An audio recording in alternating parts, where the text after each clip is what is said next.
Bonjour à toutes et à tous. Bienvenue pour cette rencontre autour des neurosciences. Donc je me présente, Emmanuel Hirsch. Luc Buet va intervenir dans un instant et puis Marc Lévesque également. On a pris un peu de retard volontairement parce qu'il y a des encombrements dans la région parisienne. On s'est dit, les gens qui viennent en voiture, qui ont déjà été désespérés par les grèves de la SNCF, il ne faut pas leur mettre l'attention. Donc ils savent qu'on prend en général pas mal de retard, mais ça fait partie de notre culture éthique. Voilà, donc bienvenue à vous. On a tenu à organiser plusieurs colloques au mois de juin, alors que vous avez constaté que le CCNE a rendu un rapport, je ne pense pas qu'il fera partie de l'histoire, mais en tous les cas il l'a rendu hier, qui est la synthèse des états généraux vus du point de vue des espaces éthiques. L'espace éthique Île-de-France, comme ses homologues, a organisé un certain nombre de rencontres. Et vous rappelez que l'étape, c'était identifier sur le terrain les questions que les gens se posent et les apports qu'ils veulent éventuellement mettre pour la nouvelle loi qui sera discuté au Parlement au cours de l'automne 2018. Voilà, il y a un certain nombre de thématiques. Les gens qui ont un peu suivi l'actualité, ils ont vu que les deux thématiques, pour des raisons idéologiques, qui ont été les plus primées au niveau des consultations sur le site du Comité consultatif national d'éthique, qui avait mis en place un site états généraux avec chaque fois que vous cliquiez sur un sujet, il y avait une indication. Donc on dit que c'est l'assistance médicale à la procréation et la fin de vie. Alors que pour nous, les neurosciences, c'est une question tout aussi importante que les big data, bref, toutes les questions importantes, un peu prospectives. Et on est vraiment très content d'organiser avec la Société française de neurologie cette rencontre. Alors on est dans une grande salle, soyez rassurés, mais c'est plutôt sous forme un peu séminaire, ce qui permettra des interactions.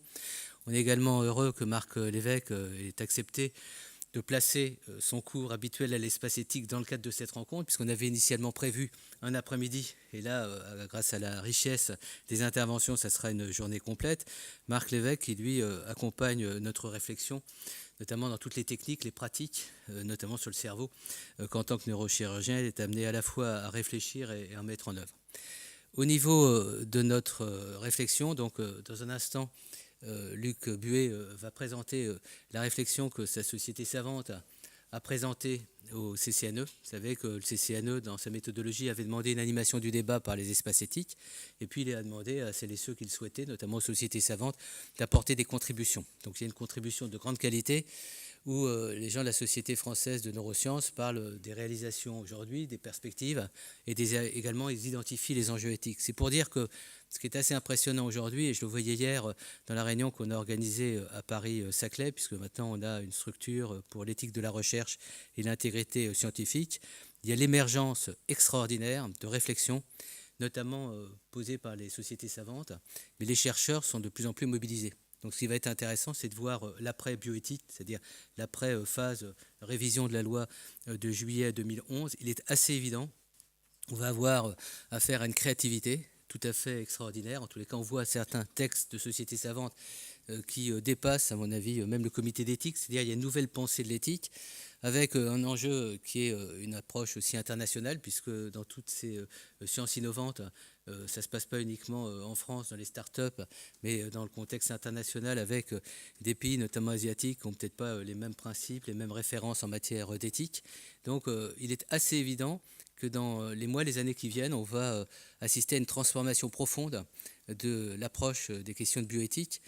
Et vous voyez, dans un colloque, on va organiser, c'est Léo Koutelek, notre épistémologue, qui l'a mis en place.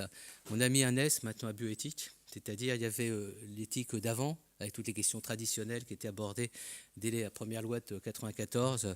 C'était pas à l'époque les cellules souches, c'était la génétique, c'était les greffes d'organes, c'était ces questions-là. Aujourd'hui, on voit que l'intelligence artificielle, les big data, tout ce qui est numérique, mais également tout un ensemble d'autres questions qui sont des questions émergentes, vont être au rendez-vous et vont être totalement transformer notre perception de la bioéthique et de nos responsabilités.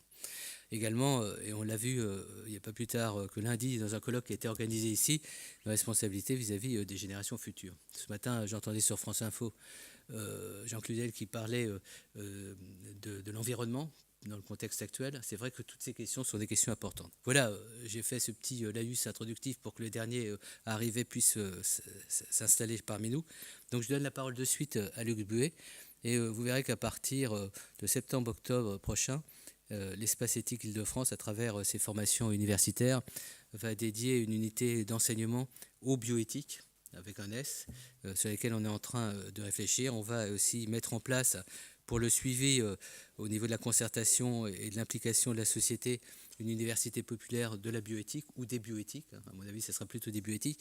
Bref, pour nous, il y a ce moment présent avec ce qui se passe autour de la révision de la loi, mais il y a surtout le moment futur. Parce que vous savez que certains parlementaires s'interrogent même sur l'utilité d'avoir une loi de bioéthique. Est-ce que vraiment on est capable d'encadrer des pratiques dans un contexte où la science évolue plus vite d'une certaine manière que le droit? Voilà, c'est toutes ces questions qui vont être posées. Bienvenue pour cette journée. Je donne la parole à Luc.